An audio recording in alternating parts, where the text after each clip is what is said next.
Ouch! Janine, iniintriga. Kinilig ng todo sa snow rin. How about sa Kimpaw?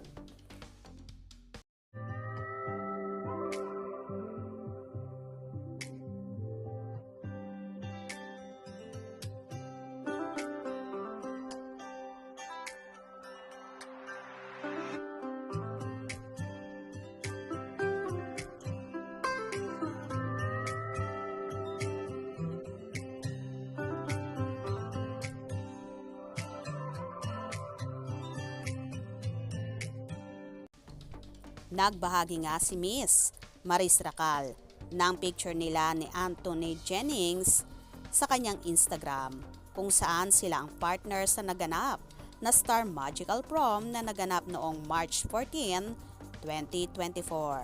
Ayon sa naging post ni Maris, prom. Agad-agad namang nagkomento dito ang kapamilya actress na si Janine Gutierrez at sinabing, "Kilig ako, shucks." Kung saan may mahaderang fanay naman ang nagsabi. Ayon kay Liana Sots at Janine Gutierrez, sa Kimpaw po, kilig din kayo? Tila nga ba nanunudyo or nang aasar ang fanay na ito sa dalaga. Kinuyog naman ng ilang fans ni Janine ang naturang mahaderang fanay. May ilang funny na nagkomento ng funny emojis at may isa namang nagsabi na loko. May isa naman nagsabi at Janine Gutierrez, pati si Janine, kinilig. Ayon naman sa isa pang nagkomento, grabe talaga tong mga to, kahit saan na lang. Kulang kasi sila sa aruga. Kulang sa aruga, uy, tao naman. Walang magawa sa buhay. Samantala, hindi rin naman nagpahuli si Agot Isidro at napakomento ng asan ang epektus. Kahit si DJ Chacha ay napasabi ng cuties. Si Angelica Panganiba naman ay nagsabi ng nakakatuwa kayo. Darren Espanto naman ay napakomento ng asusususus. Na tila ba kinikilig.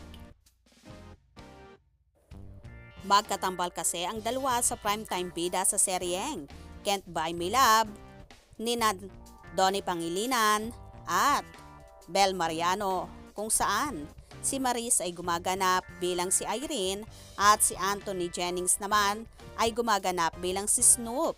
Kaya naman dahil dito, nabuo ang Snow rin na tambalan kung saan kinakikitaan din ang kakaibang chemistry at pilit isiniship ang dalawa.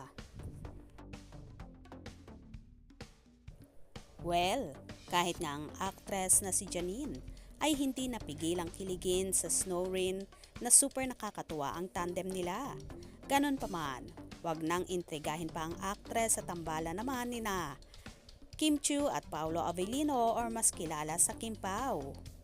Dahil wala namang kever si Janine dito dahil pare-pareho na silang nag-move on. Kaya naman tumutok at wag na wag pahuhuli sa mga maiinit na kaganapan.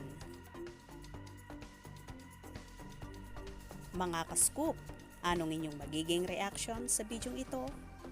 Comment below.